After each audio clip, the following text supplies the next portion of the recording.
New York City's coastline stretches a total of 520 miles and has been changed dramatically in order for commerce and industry to flourish, neighborhoods to thrive, and infrastructure to perform critical functions.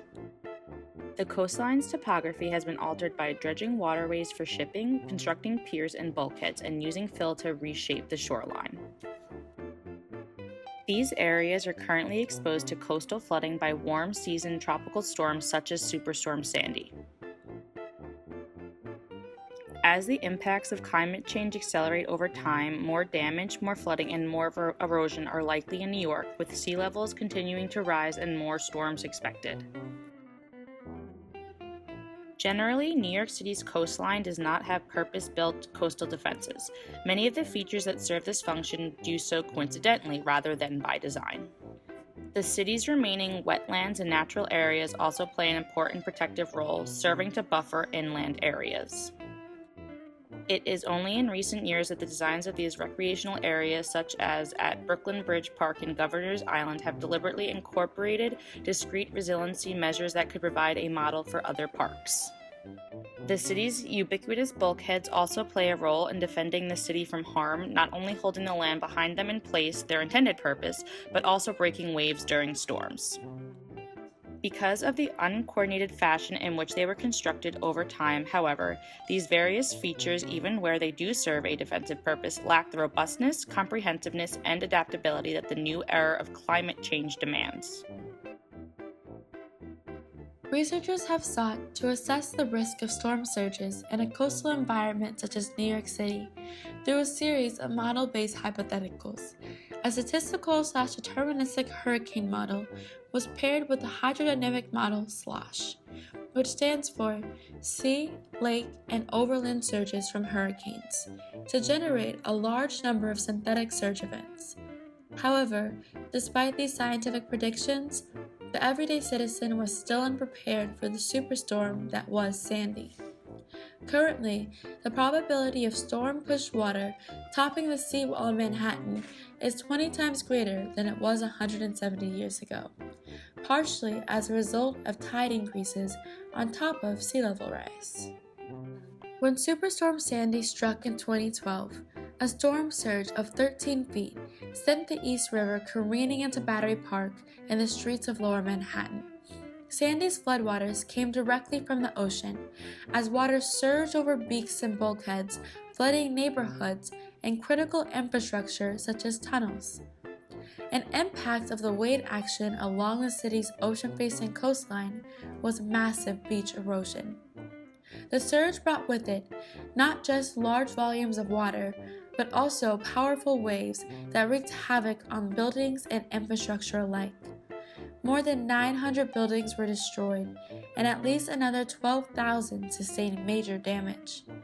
The storm damaged the New York City subway worse than anything else in its 108-year history, flooding 8 tunnels and shutting service for millions of commuters. 15 million gallons of salt water flooded the South Ferry station near the Battery and left the station with rusted stairs, crumbled ceilings, and corroded electrical equipment. The station has been closed since 2012 and is expected to reopen in 2018 after the MTA spends an approximately $3.8 billion on repairs and anti-flooding precautions. Overall, FEMA disbursed nearly $16.9 billion for New York City's recovery since Superstorm Sandy struck.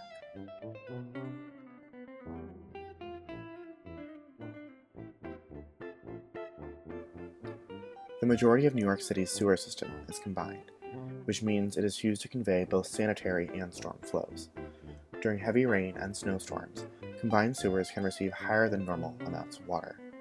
Treatment plants are unable to handle flows that are more than twice their capacity, and a mix of excess stormwater and untreated wastewater discharges directly into the city's waterways at certain outfalls to prevent upstream flooding.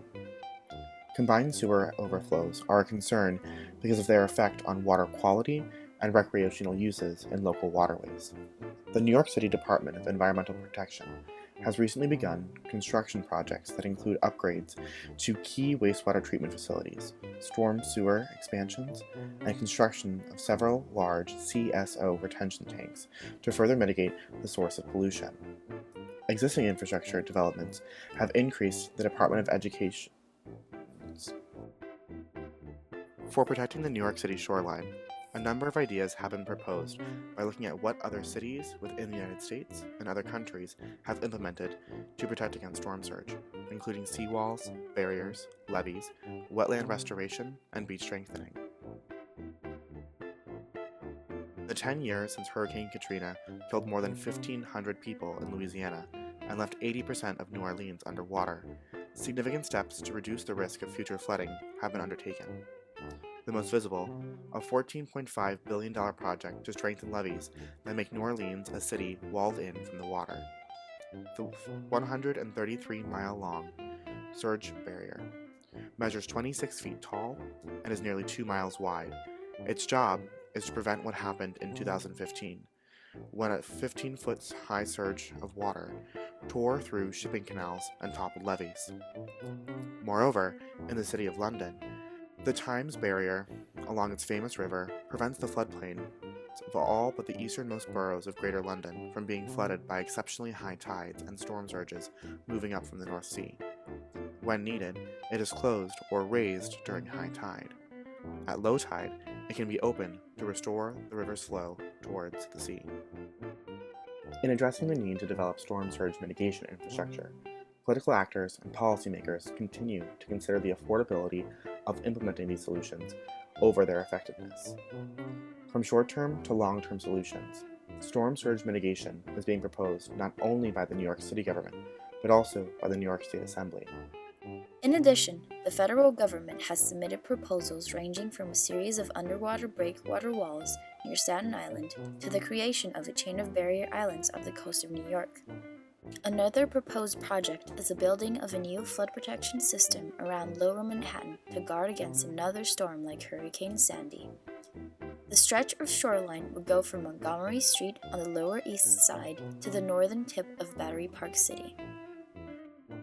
However, with the significant sea level rise due to climate change and the increase of storms in the Atlantic, political actors and policy advocates must move quickly to implement their plans to protect our beloved city from future storm surge.